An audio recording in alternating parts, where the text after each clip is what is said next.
বিশ্বত প্ৰথম মানুহে যেতিয়া লিখিব শিকিলে সকলোৱে নিজৰ নিজৰ ভাষাত ধৰ্মীয় শাস্ত্ৰ, ইতিহাস, ভৱিষ্যতবাণী, নতুন আৱিষ্কাৰ, ঔষধ আৰু সদায় দেখি থকা আৰু ঘটি থকা বিষয় আৰু কথাসমূহ হাতেৰে লিখি সংৰক্ষণ কৰি ৰাখিছিল।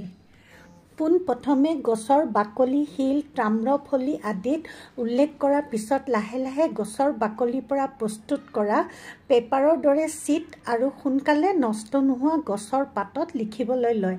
তাৰ পিছত হেণ্ডমেড পেপাৰ সৃষ্টি কৰে।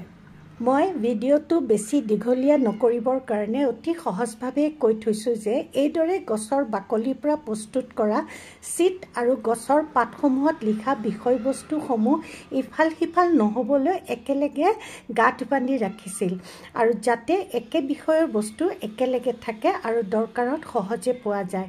এইদৰে গাঁঠ বান্ধি থোৱাৰ বাবে সংস্কৃতত দক্ষিণ ভাৰতৰ ফালে গ্ৰন্থ বুলি কোৱা হৈছিল, অৰ্থাৎ গ্ৰন্থিত্য স্থিতম ৰুচ। এই গ্ৰন্থসমূহ লিখিবলৈ নিজে প্ৰস্তুত কৰি ওলোৱা ক'লা চিয়াহী আৰু ছবি আদি আঁকিবলৈ স্থানীয় গছ-গছনি, ৰঙা মাটি, গছৰ গুটি, গোবৰ আদি প্ৰয়োগ কৰিছিল, যিবোৰ নেকি আজিও অতি সুন্দৰ হৈ আছে। লাহে লাহে ব্লক প্ৰিণ্টৰ আৰম্ভ হয়। পোনপ্ৰথমবাৰৰ বাবে 868ত টাং ডাইনেষ্টিৰ সময়ত চীন দেশত দ্য ডায়মণ্ড সূত্ৰ বুদ্ধিষ্ট গ্ৰন্থ এখন ডানহুৱাং ঠাইৰ পৰা উলিয়ায়। এইখন আটাইতকৈ প্ৰাচীন প্ৰিণ্ট কৰি ওলোৱা গ্ৰন্থ বুলি কোৱা হয়। তাৰ পিছত লাহে লাহে পেপাৰত প্ৰিণ্টিং কৰা পদ্ধতি সলনি হৈ আজিৰ পৰ্যায় পাইছেগৈ। উড ব্লক প্ৰিণ্টিং চাইনাত পোনপ্ৰথমবাৰ 200 চনতে কাঠৰ ব্লকত কাটি কাটি প্ৰিণ্ট কৰিব পৰা পদ্ধতিটো ভাবি উলিয়াইছিল।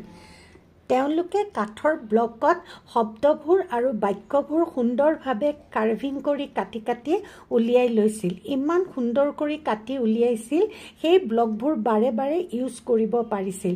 আজিকালিও আপোনালোকে দেখিছে যে ভাৰতত কাপোৰৰ ডিজাইন কৰিবলৈ ব্লক ব্যৱহাৰ কৰা হয়, যাক ব্লক প্ৰিণ্টেড ডিজাইনৰ কাপোৰ বুলি কোৱা হয়, আৰু অতি সুন্দৰ সুন্দৰ ডিজাইনৰ শাৰী, কাপোৰ আদি এই ব্লক প্ৰিণ্টৰ দ্বাৰাই তৈয়াৰ কৰি ওলোৱা হয়। প্ৰাচীন কালত লোকসকলে ৰাজহাঁহ, মৌৰা চৰাই, চিলনী আদি ৰং বিৰঙৰ মজবুত চৰাই পাখিৰে কলম বনাই লিখি সকলো কথা লিপিবদ্ধ কৰি ৰাখিছিল। শেষত ধৰ্মীয় আৰু মূল্যৱান কথাসমূহ প্ৰচাৰ কৰাৰ অৰ্থে তাৰ প্ৰতিলিপি তৈয়াৰ কৰিবলৈ কেইবাজনো লোক নিযুক্ত কৰিছিল। ফলত কিছুমান শব্দ ভুল হৈছিল আৰু কিছুমানে নিজৰ ফালৰ পৰাও কিছু কথা সুমুৱাই দিছিল। ইয়াৰ ফলত কিছু গ্ৰন্থ মূল গ্ৰন্থৰ পৰা অলপ বেলেগ হৈ পৰিছিল। মূল গ্ৰন্থখন পৰিৱৰ্তন হৈ বিকৃত ৰূপ নল'বলৈ আৰু বহুসংখ্যক প্ৰতিলিপি কম সময়ৰ ভিতৰতে উলিয়াবৰ বাবে আৰু দৈনিক ঘটা ঘটনা দৈনন্দিন ৰূপত প্ৰকাশ পাবলৈ প্ৰিণ্টিং প্ৰেছ অতি জৰুৰী হৈ পৰিছিল। লাহে লাহে 1400 চনত জাৰ্মানৰ ক্ৰাফ্টমেন জোহান্স গুটেনবাৰ্গে হাতেৰে যিটো কাম কৰা হৈছিল তাক মেচিনৰ দ্বাৰা কৰি উলিয়াবলৈ কামটো ডেভেলপ কৰে। তেওঁ ফাৰ্ষ্ট প্ৰিণ্টিং প্ৰেছ ইনভেনশ্যন কৰি উলিয়ায়, যাতে মেটেলৰ পিচ টাইপ কৰি বাৰে বাৰে ব্যৱহাৰ কৰিব পাৰে তাৰ বাবে তেওঁ চিন্তা কৰে। ইয়াৰ ফলত স্পষ্ট ছাপ বাৰে বাৰে হেণ্ডমেড পেপাৰৰ ওপৰত দিব পৰা হয়। সেইবাবে জোহান্স গুটেনবাৰ্গক ফাদাৰ অৱ প্ৰিণ্টাৰ বুলি কোৱা হয়। 1398 খ্ৰীষ্টাব্দত তেওঁৰ এজন বাণিজ্যিক ব্যৱসায়ী ফেমিলিৰ ঘৰত জন্ম হৈছিল।